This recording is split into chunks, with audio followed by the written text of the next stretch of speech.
Bonjour, bienvenue dans ce journal de 20 ans. Les nouvelles sont graves.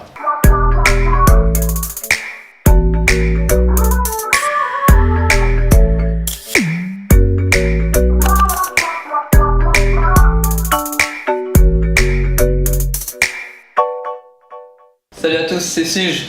C'est Dim, on se retrouve aujourd'hui pour une nouvelle vidéo. On va vous parler un petit peu des Aujourd'hui, on va vous parler un petit peu des Lampropeltis, plus particulièrement du Lampropeltis triangulum. À savoir que chez les Lampropeltis, il y a exactement 8 espèces différentes avec 46 sous-espèces.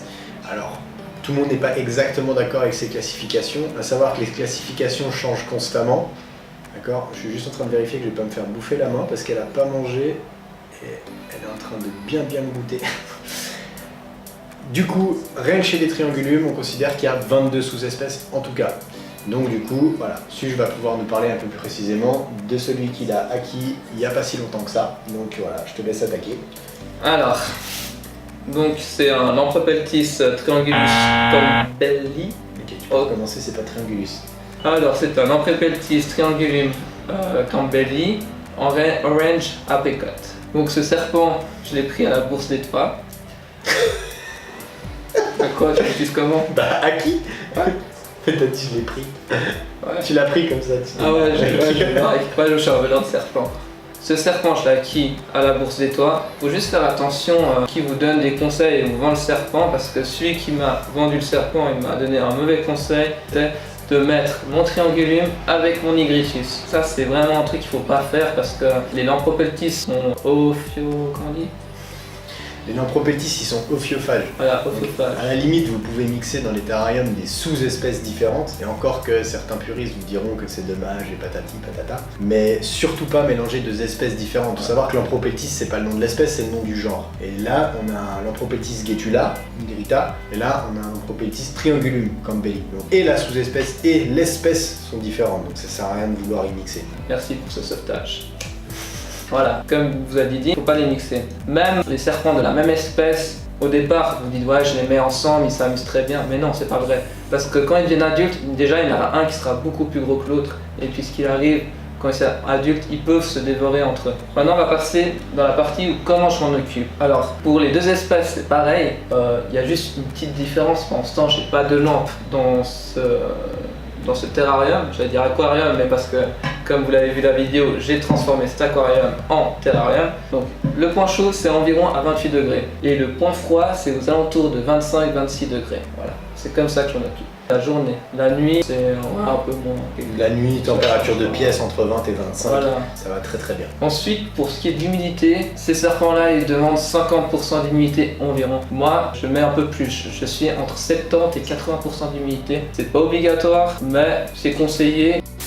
Ensuite, pour ce qui est du nourrissage, bon là ils sont adultes, donc pour le nigritus, je lui donne un rat de 30 grammes, et puis pour le triangulum, je lui donne un rat de 20 grammes. Bon, il faut savoir que pour le nigritus, il a 3 ans et demi, et celui-là, il a 2 ans et demi. Et vous voyez, celui-là doit faire entre 80 cm, voire 90, et celui-là il doit faire 1m10 à voir quoi.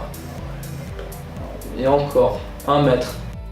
Voilà, c'est serpent né en captivité et j'essaye au mieux que je peux de leur mettre un terrarium le plus naturel possible avec une petite touche perso qui vient du Népal avec des statues, c'est pour ça que vous voyez. Ah oui, donc ce serpent il s'appelle Rambo, petite information, voilà. Et ça c'est Kalo, que vous aviez déjà rencontré dans une autre vidéo. Pourquoi Kalo? Parce que Kalo en népalais ça veut dire noir, et il est noir. Ah!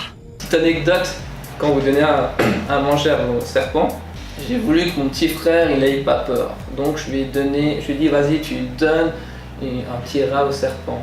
Et c'était de ma faute, je l'avoue. Il a pris la souris, il a mis la main dans le sac. Et il faut savoir que quand on prend une souris, après il faut tout de suite se nettoyer les mains. C'est ce que je lui ai dit, je lui ai dit voilà, maintenant que tu as pris la souris, tu te nettoies les mains avec l'alcool. Donc c'est ce qu'il a fait. Mais en fait ce qui s'avère c'est qu'il ne s'est pas nettoyé les mains jusqu'à là. Enfin jusqu'à l'avant-bras, enfin tout l'avant-bras, il ne s'est pas nettoyé. Et le serpent, mon petit frère l'a pris, il était tranquille. Et évidemment, lui, il sent qu'il y a une odeur de souris. Et il a senti.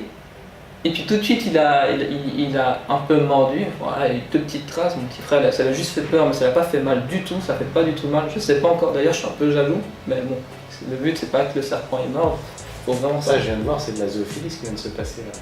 Quoi? Il essaie de t'embrasser. Un peu mordu, voilà. Ah ouais. Mais en plus c'est un mâle, donc ça fait zoophilie gay. Ah! C'est vrai. C'est de la gaisophilie. De la gaisophilie. Ah! Hashtag gaisophilie. Juste après les avoir nourris, vous n'êtes pas censé les manipuler. Laissez-les tranquilles, le temps de digérer. En général, manipulation, moi je conseille une fois par semaine, lors du nourrissage. Et ça fait un petit check-up. Moi, j'aime bien nourrir mes serpents en dehors du terra, tout le monde ne le fait pas. Après, chacun son credo. Maintenant, ce qui est important, et ce que vous n'avez pas vu là avant la vidéo, c'est qu'on se désinfecte les mains avant de manipuler les serpents. De 1, pour éviter la transmission de bactéries, de eux à nous et de nous à eux. Et aussi pour justement avoir cette odeur et ce goût de désinfectant qui évite que le serpent veuille nous croquer. Parce que sachant que les Lampropeltis, particulièrement les Nigritus, sont de très bons mangeurs. Et ça arrive très très souvent, d'ailleurs vous voyez beaucoup de vidéos et beaucoup d'autres youtubeurs se font un peu mâchouiller par leur lampeau. Donc voilà, juste pour éviter ça, c'est déjà un bon moyen, c'est un peu un répulsif en quelque sorte. Ça évite les soucis. Éviter de vous faire mordre, ça sert à rien, je trouve. Ça stresse l'animal pour rien. Après, je choisis pas toujours. Voilà. Moi je me fais mordre à chaque fois que je fous la main dedans. Ouais, mais t'as un bon goût, toi. Ouais, c'est pas mal. Non, mais même si je me désinfecte les mains, je me fais bouffer. Ouais, sachant que mon plus petit de mes 2 serpents a un tempérament, on sait pas pourquoi, extrêmement sur la défensive. Même quand je veux le nourrir, que je le nourrisse en dehors ou dans le terra, il se défend contre la proie que je lui propose plutôt que de l'attaquer. Et du coup, il fait pareil dès que je fous les mains dedans, il me tape un peu et puis il s'est déjà accroché 1 ou 2 fois. Alors bon, ça fait vraiment pas grand chose, un serpent déblé, Pantherophis guttatus, c'est pas très douloureux comme morsure, mais à éviter quand même au maximum. Mais voilà, parfois il y a des tempéraments qu'on n'explique pas, hein. J'ai essayé de changer les paramètres, j'ai changé de terrarium, j'ai vraiment tout fait, il n'y a rien qui m'y fait. Donc je pense vraiment que c'est une question de comportement et puis toutes les personnes qui ont essayé se font un peu taper. J'essaie de faire de la désensibilisation progressive au crochet puis ensuite à la main, on verra si ça donne quelque chose, mais pour le moment ça donne pas grand chose. Petite info pour les débutants, bon là vous voyez le serpent il est calme. C'était pas le cas au début. C'est pas le cas au début, tout de suite il a cet aspect un peu fuyard, il n'aime pas trop qu'on le manipule. Mais n'hésitez pas, allez le prendre, lavez-vous les mains, ça fait rien. Et puis bon, moi j'ai pas eu de morsure de bon sang, je me suis jamais fait mordre, mon petit frère s'est fait mordre, mais ce qu'il m'a dit que ça lui a même pas fait mal. Donc pour vous dire, un ordre d'idée, c'est que mon petit frère s'est fait mordre par un lapin, il a pleuré, il s'est fait mordre par un... C'est marrant. Il s'est fait mordre par un serpent, ça l'a juste surpris. Mais il a... Allô. Il essaye d'appeler Negrita. Enfin, en fait non, c'est lui la femelle. Mais... Hola chica, la salsa guacamole. Et puis voilà. Donc petite vidéo sur les Lampropeltis. Quand vous achetez un serpent, renseignez-vous vraiment avant, parlez avec les éleveurs, c'est toujours hyper intéressant d'échanger des points de vue, hein, même si c'est pas forcément le même que le vôtre ou si c'est pas forcément le même que l'éleveur avec lequel vous avez parlé 2 minutes avant. Prenez un max d'infos, cherchez des infos sur internet, faites le tri dans ce que vous trouvez. Et puis après, faites aussi un peu avec votre sensibilité, on vous l'a déjà dit, mais voilà, c'est hyper important de faire quelque chose dans lequel vous croyez. Le but, c'est que l'animal soit le mieux possible.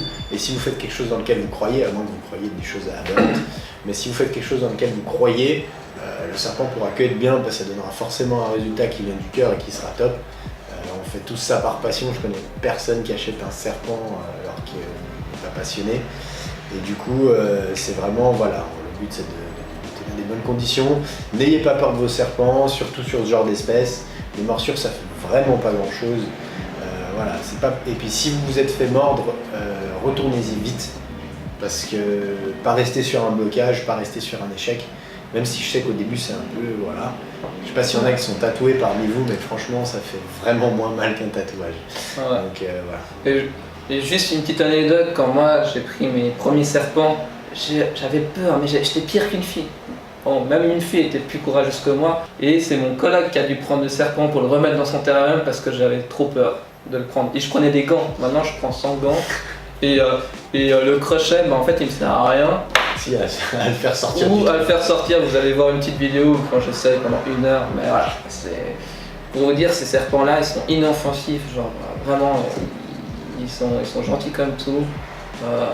Voilà. Donc n'ayez pas peur. Et puis un indice pour voir si votre serpent il il se sent bien et tout, regardez sa mue, qu'elle soit d'une traite. Pour moi, j'accorde beaucoup d'importance sur la mue. Ça me permet de dire si le serpent il est en bonne santé ou pas. Si la mue n'est pas d'une traite, j'ai l'impression que quelque chose ne va pas, qu'il n'est pas bien, il lui manque quelque chose, que ce soit la chaleur, l'humidité, j'en sais rien. Mais voilà, faites que la mue soit d'une traite. Bon, petit selfie de fin. But first, let me take a selfie.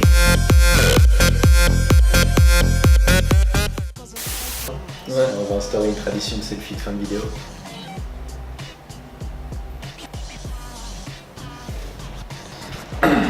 Merci pour ce selfie, tu es beau. Je sais que je suis bon. Tout le monde me dit, tous les serpents me le disent. Dans ta gueule. T'es parti loin là, t'es parti loin. C'est la fin de cette vidéo. On se retrouvera très rapidement dans une prochaine vidéo. D'ici là, comme d'habitude, n'oublie pas Instagram, Facebook, de s'abonner à la chaîne et d'activer la petite cloche si vous voulez recevoir les notifications. N'oublie pas. N'oublie pas de partager parce que franchement, ce serait bien qu'on soit reconnu. Enfin, À notre juste valeur, voyons. Bah ouais, on fait tout ce travail pour le plaisir et on aimerait que ce travail soit vu par plein de gens. Ou par des débutants. Moi je dis ça, je dis rien. On veut des abonnés quoi, s'il vous plaît. Voilà. Voilà. Et puis, on n'oublie pas le lien dans la description vers Animal Club Apparel, notre partenaire vestimentaire, avec le code ACD10 comme d'habitude pour le 10% de réduction. On compte sur vous. Super action parce qu'ils reversent 20% de leurs bénéfices pour la préservation de l'animal qu'il y a sur le t-shirt. Et puis on se retrouve très vite dans une prochaine vidéo. Salut!